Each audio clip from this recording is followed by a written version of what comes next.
So good day mga bok, what's up sa inyo? So sa mga bok, it's been a year simula na nakapag-ride tayo at nakapag-vlog. So yung last time na pinapuntahan natin is nakapag Mindoro ulit tayo kasama yung mga kaibigan natin. So today, ito nakikita nyo, wala akong kasama. Ayan, ito ako sa favorite spot ko ng Intruan. So sobrang daming nangyari sa isang taon kasi nasira rin yung motor natin. Tama kayo nang narinig mga bok, halos isang taon akong inatake ng iba't ibang sira sa motor ko na nagresulta para mabakante tayo.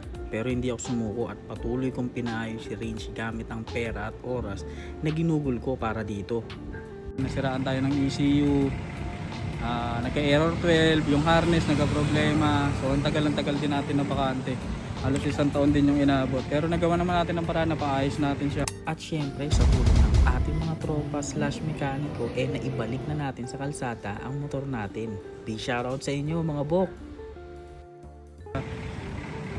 Yung ECU pinalitan natin ng eraser para mabypass yung pinaka problema ng stock ECU natin. So ngayon okay na siya.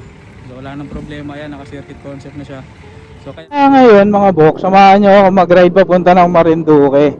So susulitin natin yung 3 araw at 2 gabi natin.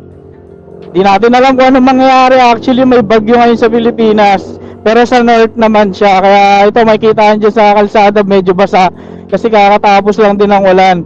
So hoping tayo na maganda yung panahon doon sa Marinduque ngayon. So ang tungo natin ngayon is pupunta tayo ng Lucena Port. So doon tayo sasakay ng Roro papunta ng Marinduque. Yun yung pinakamahaba so far na babiyahin natin kasi pagtungtong natin ng Marinduque medyo madali na kasi yung biyahe din, gawa ng maliit lang kasi yung Marinduque, unlike nung nag-Mindoro tayo. So kakayanin natin siya kakayanin daw ng 2 to 3 hours lang ikutin yung buong Mindoro pero hindi natin gagawin yung susulitin natin yung stay natin doon. So tara! Woohoo! Miss ko to! Let's go mga bok! Woohoo!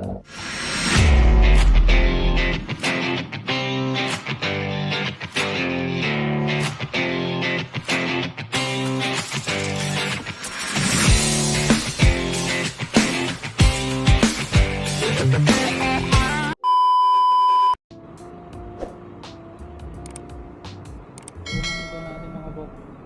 So 18 yung unang gas natin. Dito tayo sa Kabuyag. Pakalamba na ata to o Kalamba na. So ito mga box, stop order muna ako dito. Dapat doon ako mag-stop order sa Xiaom. Ang kaso parang sabi ko sayang, diretso ko na. So ito Lucena na rin naman ako. Yan sakto, pagka stop order ko biglang umambon. Sana naman wag magtuloy-tuloy.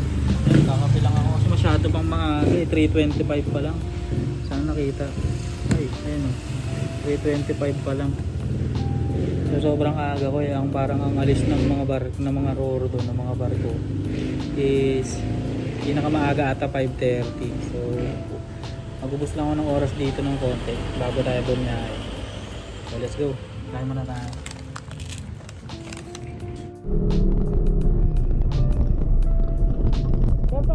Sakayan ng mga roro? Ha? Sakayan po ba ng mga roro sa Marinduque? Oo, papunta doon. Ay, iba po rito?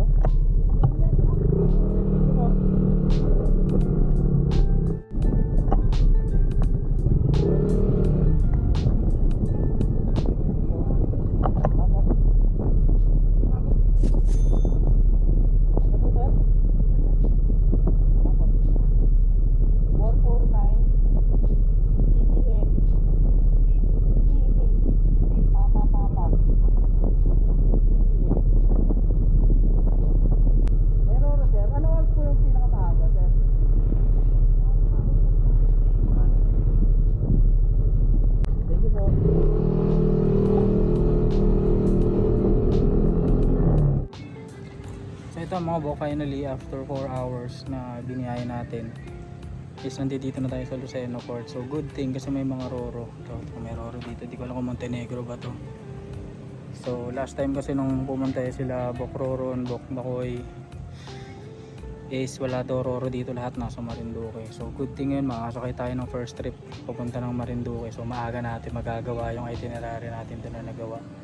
So paglapag natin ng Marinduque, ang goal natin is makapag-ikot-ikot doon sa mga iilang tourist spots. Tapos ang first stop natin na pagtutuloyan natin is sa Torrijos White Beach. So ngayon waiting lang tayo makasampa. Sabi kasi baka mga 5 or 6 magpasakay na. So yung bayad dun kasi yan doon kasi gagawin daw bago sumampa. So antayin na lang natin mga po. So dito waiting lang tayo. Medyo maganda naman yung panahon, may mga bituin na. Hindi ko lang alam kung kita. Ayan, may mga bituin naman, maganda yung panahon. So sana magtuloy-tuloy. So ayan yung mga kasasakay pa ng mga ano. So let's go mga po. Hello, good morning. Sir, Marinduque po. Aba, Isa lang po ng boleto.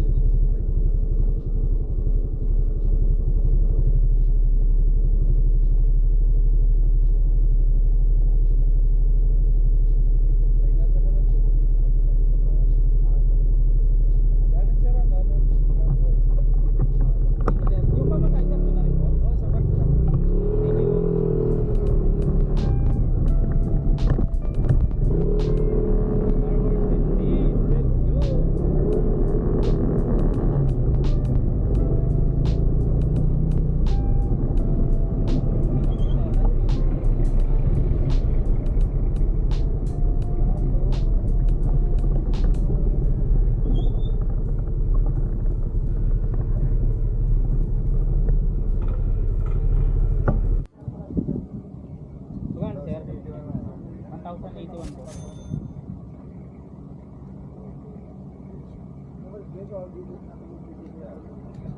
1,081 po. Star Horse.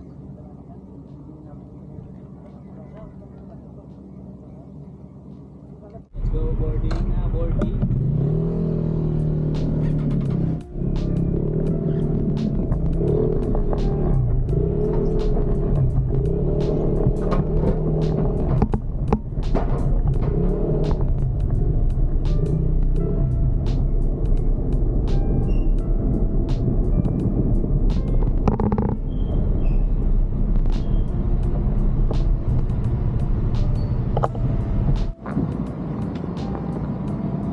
Ito, akit na tayo. After mag-fill out din sa baba, akit na tayo. Or saan? Ay.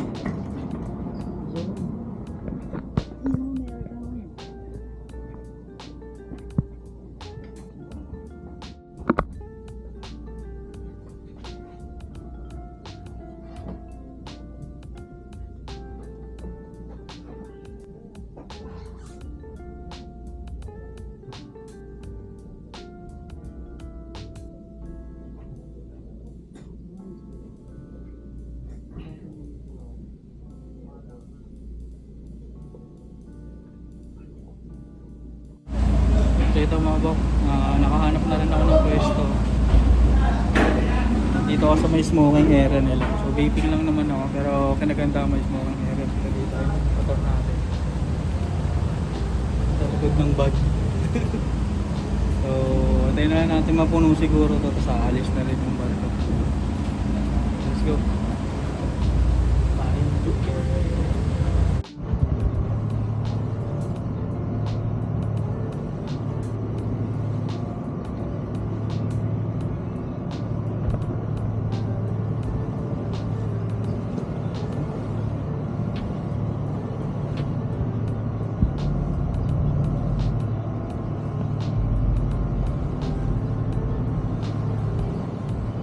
So yun mga baka after 3 hours ng biyahe, finally nakarating na tayo dito sa Marinduque.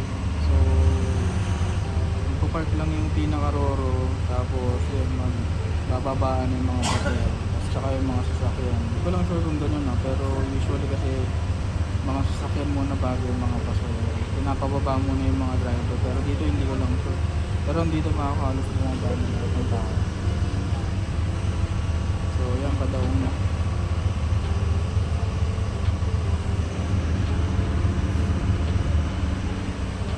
Let's go.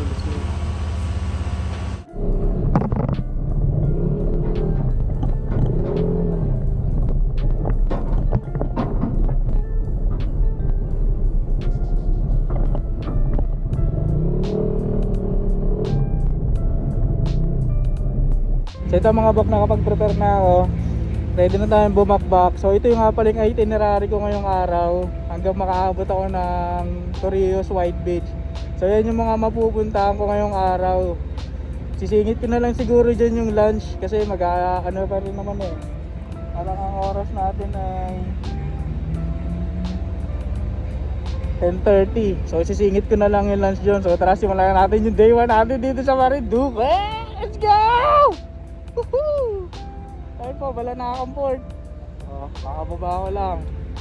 Let's go!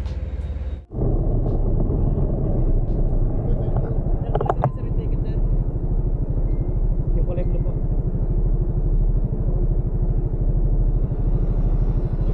Abang tigil sir.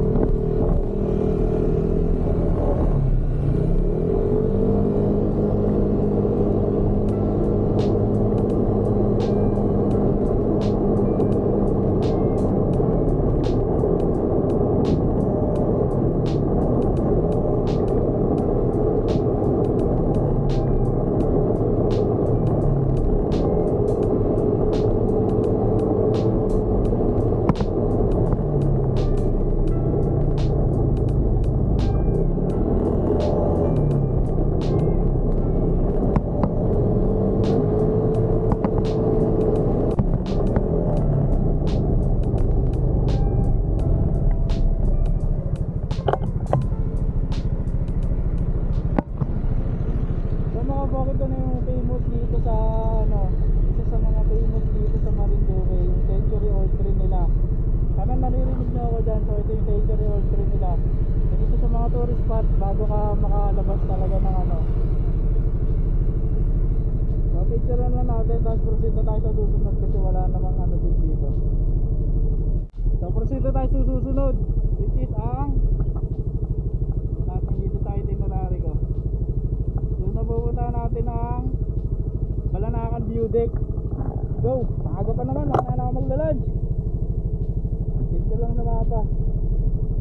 Yung nasa Balanakan na tayo, puntahan na natin yung Balanakan View Deck.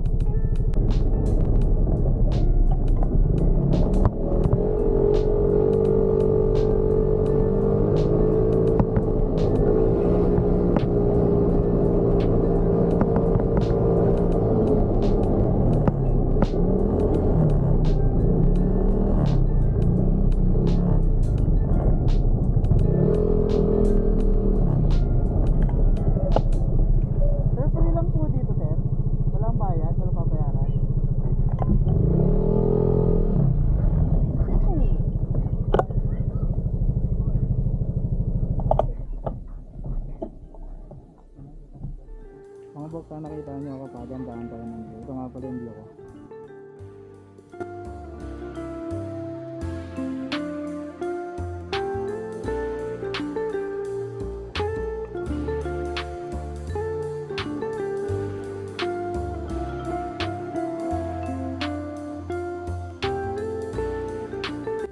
So ito mga bok, grabe, sobrang ganda ng view. Oh. Oh. Sobrang solid ng view. So ang kinagandaan dito sa Balanakan Viewpoint, free siya. Wala kang babayaran na kahit ano na entrance fee. Pumunta lang, ako nga nakapag-park pa ako diyan banda eh. Nakapag-picture pa ako, which is ito. Oh. So walang babayaran. Pumunta ka lang dito, dadaanan nyo na lang, palabas na rin kasi ito. So yan lang yung makikita nyo lang naman. Oh. Ewan ko na lang kung di ka magandaan. Parang sarap ka muna tumambay muna para tignan yung view eh. Sobrang solid, tas puro sigsag talaga yung daan. So Century Old Tree, tapos Balanakan Viewpoint. Sunod natin is yung Buwak Cathedral. So punta na tayo doon, kasama na rin din yung Marinduque Municipality. So doon na tayo siguro mag-lunch. Kasi after na papunta na ng Torrijos eh. Pupunta na natin yung Marinduque Boulevard, which is yung seawall nila. So, excited na ako. Let's go, let's go. So ito mga bakang, dito na tayo sa Buwak Cathedral. So pagdasal lang din natin na pasalamat din tayo kasi safe tayo nakarating dito. Walang nangyaring kahit anong kagerya, ulan o kung ano man. So tara, sabay tayo magpasalamat kay Lord sa lahat ng blessings. Let's go. go. After nito, Marinduque Municipal na ako pupunta. Tapos lunch na tayo. Let's go. So ito mga bakang, dito na tayo sa Marinduque City Hall. Alam mo ito yun eh. Kasi nakalagay kasi Government of Marinduque. So piling ko na siya para madaanan natin makakuha tayo ng picture. So ayan, nakapagpa-picture na rin tayo. Whew! Sulit to. Actually, nakaka-apat na ako pero sobrang sulit ng punta rito. Diba? Mabait pa ng mga tao. So dapat mabait ka rin, magalang ka rin sa lahat. So next stop natin siguro naman tayo makakainan tsaka makakapag-charge ng X3 overnight akong camera. Kaya tayo dito. Medyo mahaba 2 hours kasi yung biyahe papunta rin sa Torrijos, White Beach. So tara, let's go. So ito mga bok, nag-stop over ako kasi nagpagasolina. On bar na lang din kasi ako, so kailangan na magpagasolina. Tapos pag-check ko na ito, kapit natanggalan na naman ako ng tornilyo. Hanap na yan. Lagi na lang. Okay na yan, okay lang yan. At least ang tornilyo lang mapapalitan. So ingay nga lang konti, mga 30 minutes pa yung biyahe papunta ng ang tawag dito? Marinduque Boulevard, yung sa Seawall. Pahinga.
So yun mga bak, after 1 hour na biyahe, finally narating na natin tong Marinduque Boulevard, o mas tawagin nila is Marinduque Seawall.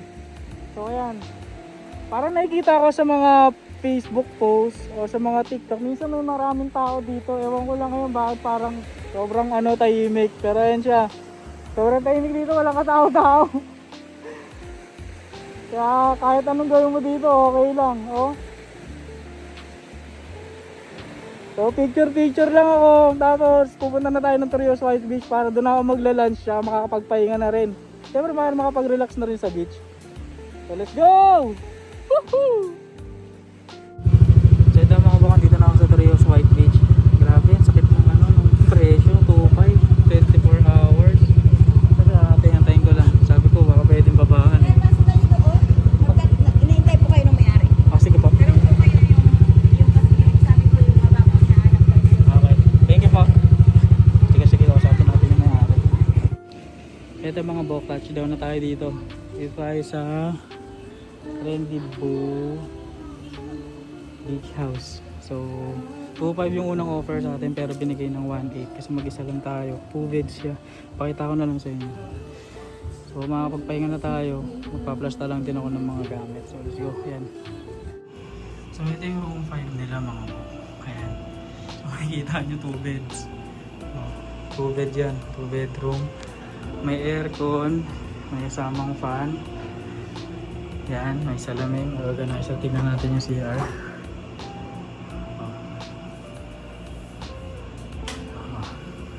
Okay din.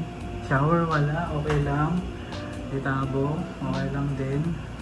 Pasok na pasok siya sa 1.8. Ito, samahan nyo maghanap ng pagkain. Gutom na ako. Pero nakapag-check-in na tayo. Nakakain mga kainan. So tara. So yun, order tayo for sinigang tsaka 2 rice. So yun na, ayun yung beach. Dito mga bigyan nila ng ano. So mamaya assess natin kung magkano yung nag-assess natin lahat. From pag-alis natin, pag-gas, mga piniling pagkain, try natin kung magkano yung makukumpit natin. Kasi malay kung malaman natin yung eksaktong nagastos natin dito sa ride na to. So ngayon, ang gastos ko na yung room 1.8. Tapos dito may entrance kasi rito sa Torrijos White Beach may entrance dyan. 75 ata yun, 65 parang ganun. So basta i-assess natin yung lahat, pati itong mga kakainin ko, lahat ng ilalabas natin pera para may computation tayo pag magsusolo ride. So meron kayong background kung gusto nyo mag-solo ride din tsaka sa mga pupuntahan. So kita nyo naman naka-5 tayo. Pag motor ka man, marami kang pupuntahan kasi pwede mo puntahan lahat. Yung iba kasi parang sa last day ko pa, bukas ako island hopping, mag-island hopping ako bukas kasi mag-island hopping ako sa may Buyabod Port. Tatawid papunta dun sa island yan. Kalimutan ko lang pangalan ng island. So antayin ko yung order ko tapos kakain na. Let's go. Gutom na ako. Sana may mga mabilan ng kape rito. Ito finally dumating yung pag natin. Ang dami pala. Hindi ko i-expect. Isang bombero. Yung galaw lang.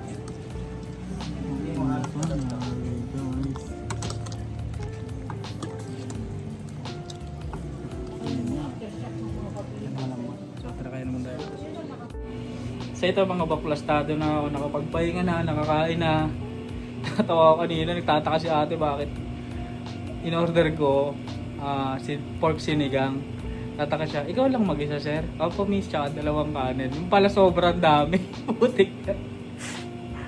Isang lutuan talaga, parang kalahating kilo. Nagulat ako, tawa-tawa ko yate nung pagkakita ko ng order. So ngayon, after ko magpahinga, after ko mag-asikaso, pupunta ako ng Pulan Lupa. Torrijos Pulan Lupa, yun yung overlooking nila rito. Sisilipin natin yun. So,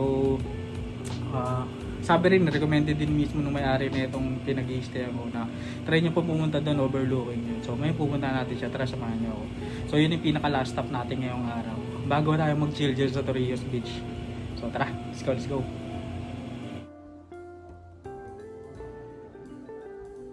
So, tayo ng Tanawin.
sulit din kahit medyo malayo.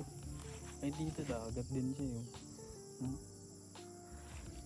Sulit. Nakatakot lang yung papunta pero sulit siya. Sobrang layo tapos wala ganong bahay, wala ganong nagpupunta. Pero sulit siya. So tambay muna tayo dito.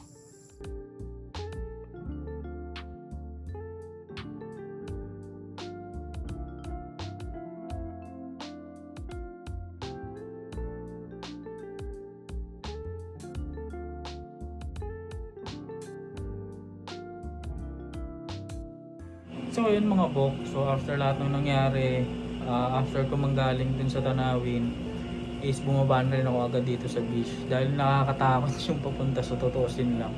Siguro sa akin dahil bago ako, hindi naman ako lokal dito. So natakot ako sa pupunta kasi sobrang liblib niya, tas puro pahon. Hindi mo talaga alam kung anong posibleng mangyari. Natakot lang ako. So after ko mag-picture, video, bumaba na rin ako agad. Tas dito na lang ako tumambay sa Torrijos Beach. Bumili na lang din ako ng kape, may cafe naman dyan. So marami naman mabibilan dyan. So hindi kayo mauubusan dito ng makakainan. May banda rin dyan ngayon actually. So hindi lang ako tumambay kasi nakakapagod na. Nung dumilim, yun, bumalik na ako dito. Nagplasta na ng mga gamit para bukas ready kasi 5 AM dapat gising na ako, 6 AM dapat nakaalis na ako. Pupunta ng Santa Cruz Marinduque. So overall, ang naggastos ko sa biyahe ko ngayon from Quezon City hanggang dito sa Torrijos is naka 4,223 ako. Ito yung breakdown yan. Lalagay ko na lang dyan yung breakdown. Yung gas, yung food, yung Roro, yung terminal fee. Guys, yung terminal fee sobrang iingatan nyo. Yung terminal ticket na yun, wag nyo iwawala. Kasi bago kayo pumasok doon, sa papasampahin na kayo, magbo-boarding na kayo sa Roro, titignan yun.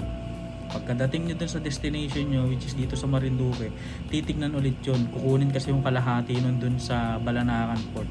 So wag nyo yung iwawala yun. Itabi nyo yun. Kasi kung hindi, pababalikin kayo dun para lang sa terminal fee. Okay? Excuse me. Then after nun, gas, ano ba? Roro, terminal fee, yung check-in natin dito is 1,800. So okay na rin siguro. 2 bedroom naman, malaki, malamig, malakas yung aircon.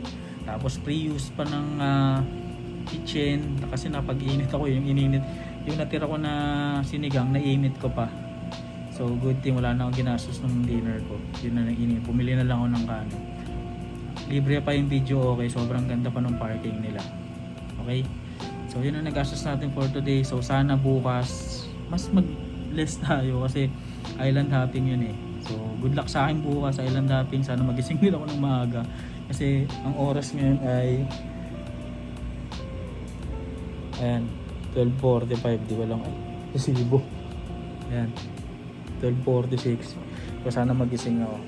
So maraming salamat mga box. Sana nag-enjoy kayo dito. Sana nakatulong tong video ko na to. Kung susubukan yung mag solo ride dito sa Marinduque, sobrang sulit ako na nagsasabi sa inyo. Ibigay ko yung itinerary sa comments ay sa description, lalagay ko na lang dyan para may flow kayo na pupuntahan. Sunod-sunodin nyo lang yung pin nun, wala akong problema sa inyo. So maraming salamat mga bok. See you tomorrow. Peace out. See you sa day 2.